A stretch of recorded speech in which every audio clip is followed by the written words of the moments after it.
Hello बच्चों। आज के हम अपने अगली क्लास क्लास के अंदर स्किन इफेक्ट को पढ़ेंगे कि स्किन इफेक्ट क्या होता है।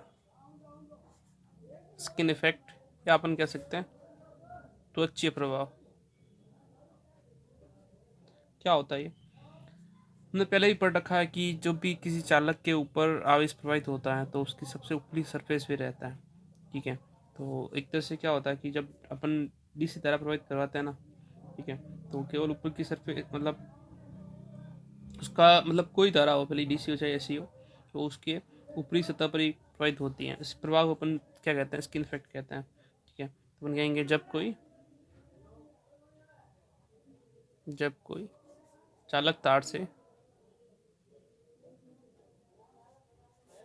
धारा प्रवाहित की जाती है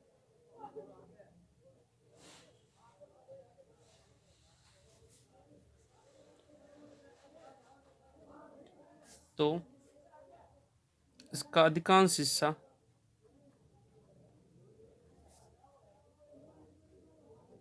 तार की सतह से गुजरता है। इस प्रभाव को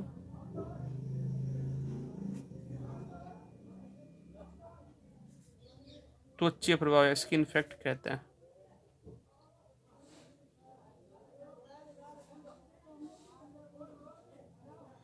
ठीक है, अब हम बात करते हैं त्वचा गहराई की।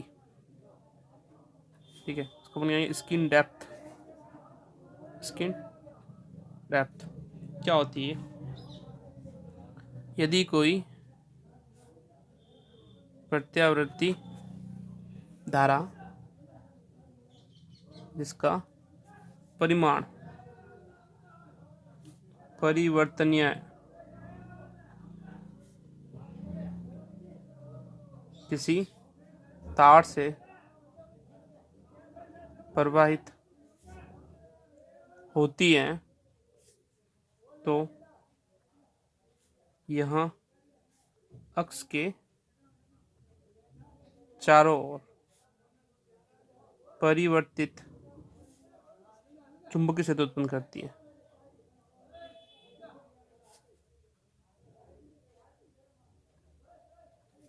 ठीक है, और फेराडे के अनुसार, फेराडे के विद्युत चुंबकीय प्रेरण के अनुसार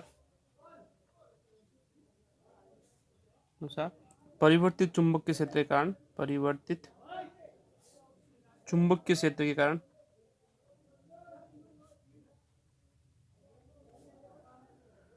विद्युत क्षेत्र उत्पन्न होता है।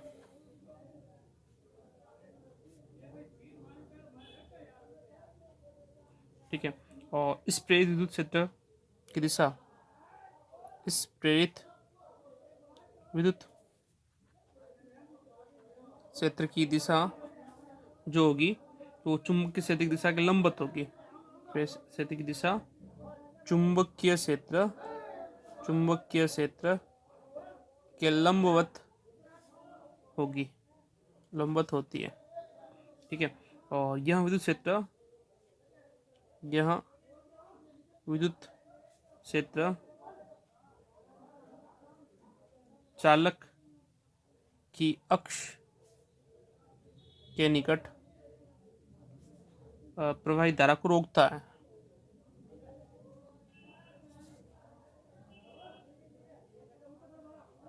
ठीक है, और इसी समय यह चालक पृष्ठ में प्रवाहित धारा को त्वरित भी करता है।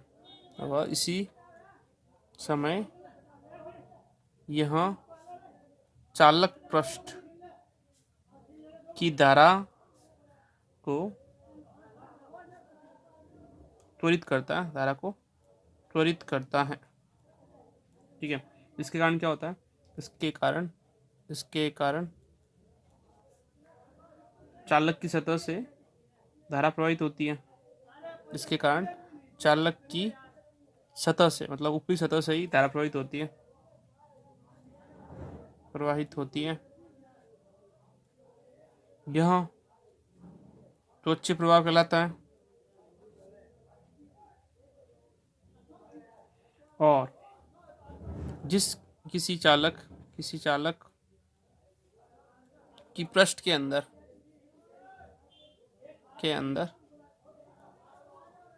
वह दूरी जहाँ तक धारा का मान पृष्ठ पर धारा का 1/E कह सकते हैं, या 37% कह सकते हैं। 37% रह जाए, घटकर रह जाए, उसे त्वचा गहराई कहेंगे। त्वचा गहराई कहेंगे। मतलब ऊपरी सतह पर धारा का मान 100% रहता है, और जो जो अपन नीचे जाते हैं तो उसका धारा का मान घटकर 37% रह जाता है। ठीक है ना। उस जहाँ तक ये 37% रह जाता है, उस डेप्थ को अपन क्या कहते हैं, स्किन डेप्थ कहते हैं, गहराई कहते हैं। ठीक है। वैसे इस स्किन डेप्थ को हम पेंटेशन डेप्थ भी कहते हैं, डेल कहते हैं पेंटेशन डेप्थ। इस पेंटेशन डेप्थ की वैल्यू निकालनी अपन को, ये संबंध निकालना कि ये किस तरह से होता है। ठीक है। तो हमको पता है मैक्सवेल की समीकरण लेंगे काम में। मैक्सवेल के फोर्थ समीकरण से डेल क्रॉस बी जो है हो जाएगा म्यू जे सी प्लस जे डी, ये अपने पढ़ रखा है, समीकरण 1। ठीक है। नेक्स्ट, अब चालकों के लिए ये जो जे डी होता है वो होता है 0। अब 0 होता है जे डी, तो जो डिस्प्लेसमेंट करंट होती है, विस्थापन धारा होती है, वो निर्वात करने पे आती है, तो चालकों के लिए इसका मान 0 रहेगा। ठीक है। तो ये मान 0 है, तो केवल म्यू बराबर जे सी रहेगा, ये समीकरण 2। अब जो जे सी है, ठीक है, धारा घनत्व, वो सिग्मा ई होता है, ई बराबर जे अपॉन सिग्मा, और जे बराबर सिग्मा ई। तो डेल क्रॉस बी की जो वैल्यू रहेगी वो रहेगी म्यू सिग्मा ई, रहेगी। ये समीकरण 3 हो गया। इसका टी के सापेक्ष अवकलन करने पर ये हो गया del upon del T, del cross B vector बराबर mu sigma E upon A T. ठीक है। यहाँ पर हो गया del cross del B upon del T, mu not नहीं रहेगा, mu sigma del E upon del T, ये बन गया समीकरण 4। अब अपने पास में एक संबंध है, ठीक है, मैक्सवेल का थर्ड इक्वेशन से, कि मैक्सवेल की तीसरी समीकरण थर्ड इक्वेशन क्या कहती है, डेल क्रॉस ई जो है वो होता है minus डेवर B upon del T, ये समीकरण 5। ठीक है। अब समीकरण 5 और समीकरण 4, ठीक है ना, इसके अंदर डेल क्रॉस ई है और इसके अंदर डेल क्रॉस बी है। ठीक है। तो अपन क्या करेंगे, 5 को 4 के अंदर वैल्यू पुट करेंगे। किस तरह से,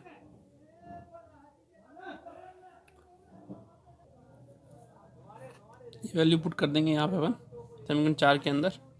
तो डेल क्रॉस इस डेल बी अपन डेल टी की वैल्यू की जाएगी माइनस डेल क्रॉस ई। ठीक है। और इधर mu sigma del E upon del T. ठीक है। अब अपन को ये प्रमेय पता ही है, del cross E equal to del dot E minus del cross E. प्रमेय यूज में लेंगे तो ये हो जाएगा अपने पास में डेल माइनस का है ये आगे, del dot E minus del cross E equal to mu sigma del E upon del T. ठीक है। अब चालकों के लिए वापस वही कंडीशन, चालकों के लिए रो 0 और डेल डॉट ई वो भी 0।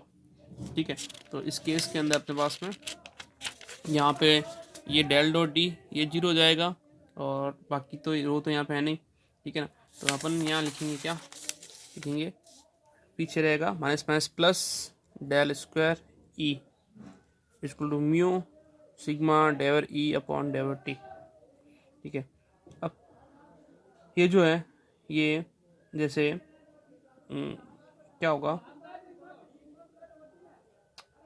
अलग अलग अक्ष के लिए अपन देख रहे हैं, तो जैसे एक बीम में गति है, तो एक बीम में गति के लिए जो धारा है वो किस तरह से रहेगी, वो del square E X upon del Y square X रहेगी। ठीक है ना। क्योंकि ये इसके लंबवत चलेगा। इस तरह से ये चालक तार है, धारा बह रही है यहाँ पे, जो क्षेत्र उत्पन्न होगा उसके लंबवत होगा। ठीक है, तो ये रहेगा म्यू, ये नॉट नहीं है, म्यू सिग्मा डेवर ई एक्स अपॉन डेवर टी।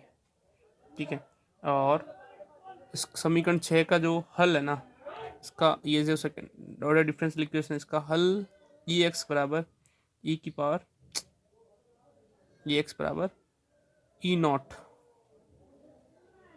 ठीक है ना, ई नॉट ई की power iota omega T minus K X होगा।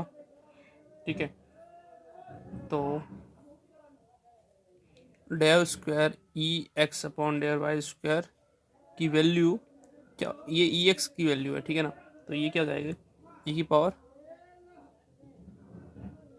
Iota omega T minus K X E not upon del Y square, ये समीकरण 7 हो जाएगा। ठीक है ना, अब अपन ने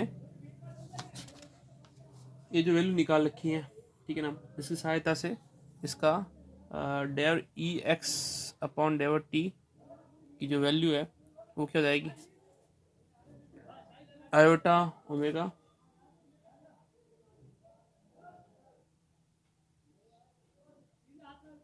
ई not E power iota omega T minus K x, समीकरण 8।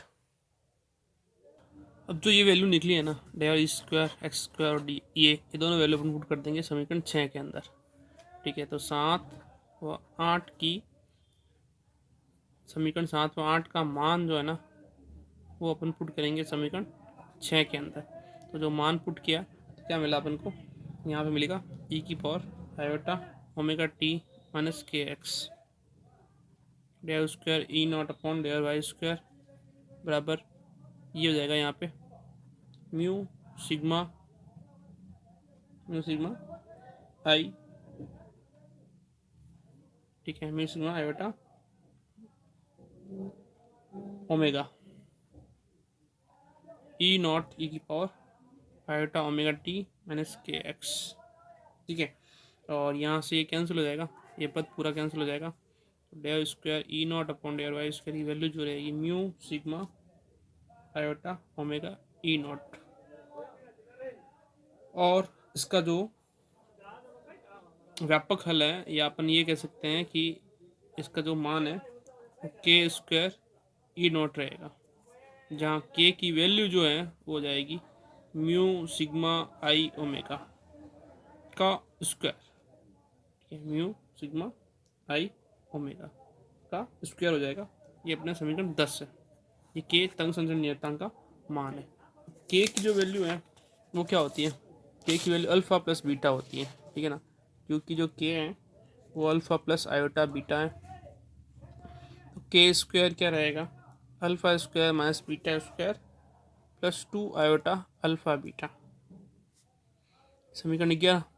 ठीक है, अब के स्क्वायर के अंदर अपन समीकरण की तुलना कर लेते हैं, के स्क्वायर की वैल्यू की तुलना कर लेंगे। ठीक है ना, तो तुलना करने पर क्या मिलेगा, ठीक है ना, तो यहाँ पर अपन तुलना करेंगे इसकी वैल्यू से जो निकाल रखी है 10वें के अंदर। ठीक है, तो हमको मिलेगा यहाँ पर अल्फ़ा और बीटा। तो यहाँ पे जो इमेजनरी टर्म है वो क्या है, नहीं है, इमेज टर्म नहीं, पूरे पूरी जो टर्म है के की वैल्यू, के स्क्वायर की वैल्यू है अपने पास में, ये रही म्यू सिग्मा आई ओमेगा। ठीक है, ये पूरी इमेजनरी टर्म है, मतलब रियल टर्म क्या है यहाँ पे 0, तो तुलना करने पर alpha square minus beta square की वैल्यू 0 मिलेगी, या अपन कह सकते हैं अल्फ़ा बराबर बीटा, और 2 अल्फ़ा बीटा जो है वो रहेगा म्यू सिग्मा ओमेगा की इक्वल है। तो इससे जो अपने पास में इसको अल्फ़ा और बीटा की वैल्यू इक्वल होगी, तो बीटा की जगह अल्फ़ा भी लिख सकते हैं, तो 2 alpha square mu sigma omega, और जो अल्फ़ा की वैल्यू आएगी वो आएगी म्यू सिग्मा ओमेगा अपॉन 2 का रूट। ठीक है, यही वैल्यू किसकी है, बीटा की, अल्फ़ा और बीटा की वैल्यू समान है। ठीक है, वह त्वचा जो स्किन डेप्थ कह रहा है अपन, त्वचा त्वचा गहराई, इसकी वैल्यू क्या जाएगी 1 अपॉन बीटा, ये रहेगा √2 ओमेगा सिग्मा म्यू। ये इसकी डेप्थ हो जाएगी अपने, तो गहराई।